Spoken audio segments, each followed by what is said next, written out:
In today's video, we're going to go over to a friend of mine's house. He has an Allis Chalmers CA. I think it's a 55 maybe. And he tried dragging it and it wouldn't start, popping the clutch. So I'm going to go over today and take a look at it and see if I can get it going. I don't think it'll be that hard, but let's go for a ride and go check it out.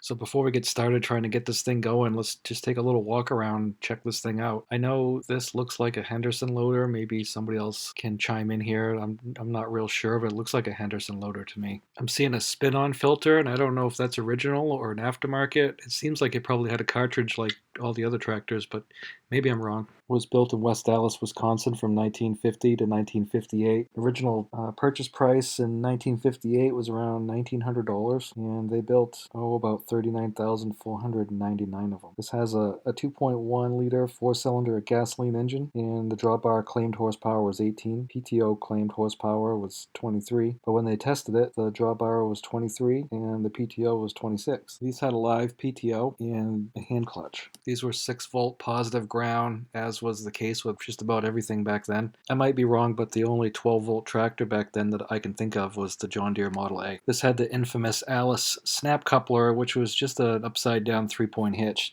They made it that way to avoid the patent. And you could get these with either a dual tricycle front end or a wide front end like this one. They also had the spin-out wheels, which is kind of neat. The difference between the C and the CA is that the CA has more horsepower because they cranked up the RPMs. The hydraulics are better. They're like on the WD. And so the 3-speed transmission, like the B and C, there's a 4-speed. They beefed up the rear axle, and there should be draft control. There's a shock on the seat. The seat's a pan seat, unlike on the other one. Pitch is different because it's got the snap coupler, the hand clutch, which gives you the live PTO, and the spin-out rear wheels. All right, let's try.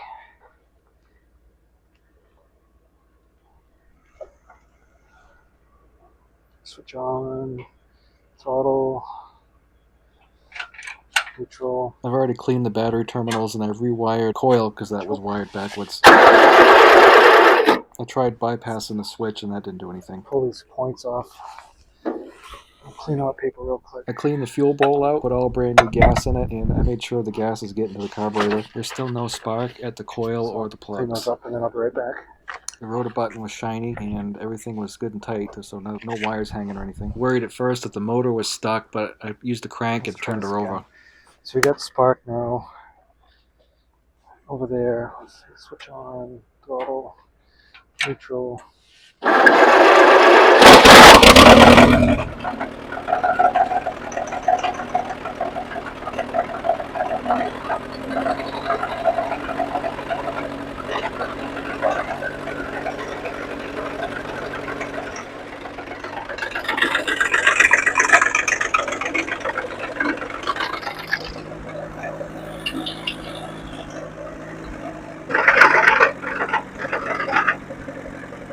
Why that PTO's rattling so much?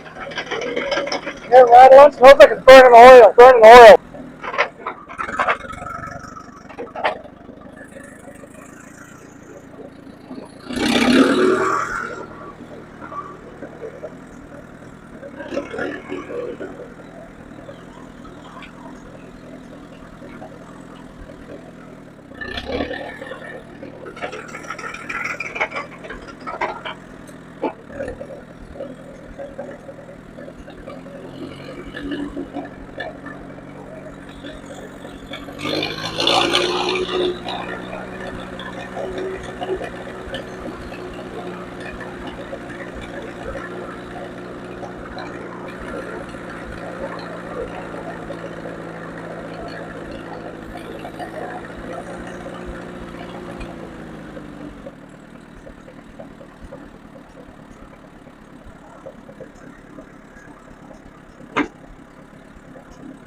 Try this again.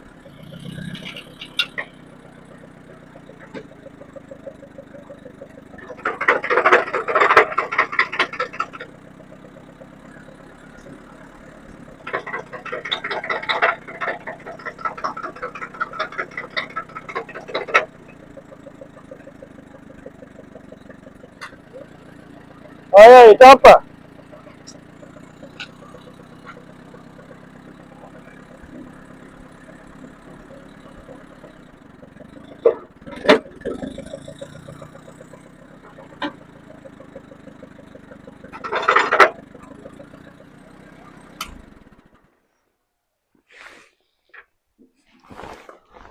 Well, it's running.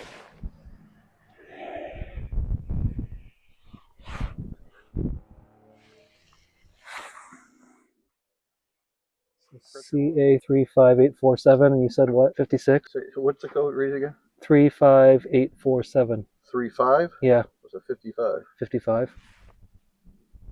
32907. Yeah. Yeah. They had all the bugs worked out. So this is the power adjust wheels. So how do you just put it in gear and like turn it, or? Yeah, I'd have to look.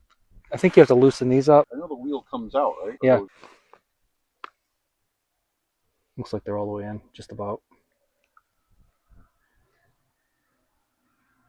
Yeah, I think it's original paint.